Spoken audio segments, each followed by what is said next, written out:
Hi ಎಲ್ಲರಿಗೂ Anika kitchen ಬ್ಲಾಗಿಗೆ ಸುಸ್ವಾಗತ. ಇಂದಿನ ಈ ಬ್ಲಾಗಲ್ಲಿ ಬಟಾಣಿ ಮತ್ತು ಕಡಲೆಕಾಳನ್ನ ಹಾಕ್ಬಿಟ್ಟು ಯಾವ ರೀತಿ ಸಿಂಪಲ್ಲಾಗಿ ಒಂದು ರೆಸಿಪಿ ಮಾಡ್ಬೋದು, ಪಲಾವ್ ಮಾಡ್ಬೋದು ಅಂತ ಈ ವಿಡಿಯೋದಲ್ಲಿ ನೋಡ್ಕೊಳ್ಳೋಣ.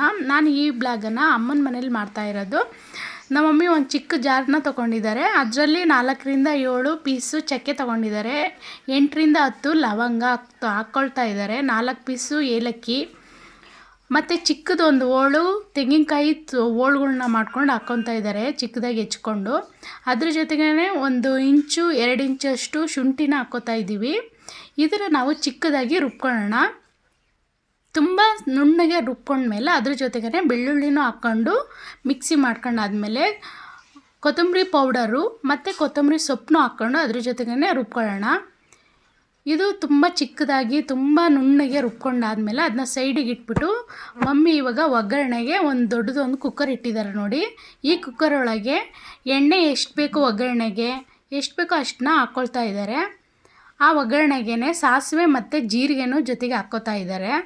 ಆ ಜೀರಿಗೆ ಮತ್ತು ಸಾಸಿವೆ ಎರಡನ್ನೂ ಚಟಪಟ ಅಂತ ಸಿಡಿದ ಮೇಲೆ ಅದ್ರ ಜೊತೆಗೇ ಇವರು ಕರಿಬೇವು ಸೊಪ್ಪು ಇತ್ತು, ಕರಿಬೇವು ಸೊಪ್ಪನ್ನು ನೀಟಾಗೆ ತೊಳೆದು ತಗೊಂಬಂದು ಹಾಕ್ತಾ ಇದ್ದಾರೆ ನೋಡಿ. ಹಾಗೆ ತುಂಬ ಒಂದು 7ರಿಂದ 8 ಹಸಿಮೆಣ್ಸಿಕಾಯಿನ ಸ್ಲೈಸ್ ರೀತಿ ಕಟ್ ಮಾಡ್ಕೊಂಡು ಅದನ್ನು ಹಾಕ್ಕೊಂಡು ಅದು ಬಾಡಿದ ಮೇಲೆ ಈರುಳ್ಳಿನೂ ಸಹ ಹಾಕ್ಕೊಂಡು ನೀಟಾಗಿ ಬಾಡಿಸ್ಕೊತಾ ಇದ್ದಾರೆ. ಅದ್ರ ಜೊತೆಗೇ ಇವರು ಟೊಮೊಟೊನು ಮತ್ತು ಅರಿಶಿನ ಪುಡಿ ಮತ್ತು ಸಾಲ್ಟ್ನೂ ಹಾಕ್ಕೊಂಡು ಅದು ಹಸಿ ವಾಸನೆ ಹೋಗೋವರೆಗೂ ನೀಟಾಗಿ ಬಾಡಿಸ್ಕೊಂಡ್ಮೇಲೆ ಬಟಾಣಿ ಮತ್ತು ಕಡಲೆಕಾಳನ್ನು ಹಾಕ್ಕೊಂಡು ಬಾಡಿಸ್ಕೊಂಡು ಅದನ್ನ ಮುಚ್ಚಳ ಮುಚ್ಚಿ ಬೇಯಕ್ಕೆ ಬಿಟ್ಟಿದ್ದಾರೆ. ಈ ಕಡೆ ಒಂದು ಮರದಲ್ಲಿ 3 ಲೋಟ ಅಕ್ಕಿನ ಹಾಕ್ಕೋತಾ ಇದ್ದಾರೆ. ಅದನ್ನ ಹಾಕ್ಕೊಂಡು ನೀಟಾಗಿ ವಾಶ್ ಮಾಡಿಕೊಂಡು ಅಕ್ಕಿ ಮುಳುಗೋ ಅಷ್ಟು ನೀರು ಹಾಕಿ ನೆನೆಯಕ್ಕಿಟ್ಟಿದ್ದಾರೆ ಒಂದು 5 ನಿಮಿಷ ನೋಡಿ. ಈ ರೀತಿ ಮುಚ್ಚಿದ್ದಾರೆ.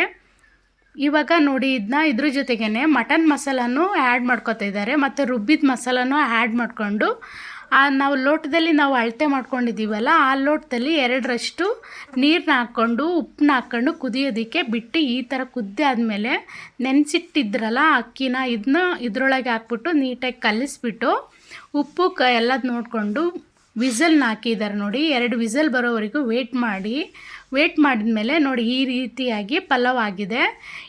ಇದರಲ್ಲಿ ಯಾವುದೇ ರೀತಿ ತರಕಾರಿನ ಹಾಕಿಲ್ಲ, ಬರೀ ಈರುಳ್ಳಿ ಟೊಮೊಟೊ ಕಾಳುಗಳ್ನ ಹಾಕ್ಬಿಟ್ಟು ಮಾಡಿದಂಥ ಸಿಂಪಲ್ಲಾಗಿ ಒಂದು 10-15 ನಿಮಿಷದಲ್ಲಿ ಪಲಾವ್ ಮಾಡ್ಕೋಬೋದು. ಒಂದು ಸಲ ನಿಮ್ಮ ಮನೇಲಿ ನೀವು ಟ್ರೈ ಮಾಡಿ. ಇದು ತುಂಬ ಚೆನ್ನಾಗಿತ್ತು ಈರುಳ್ಳಿ ಬಜ್ಜಿಗೆ.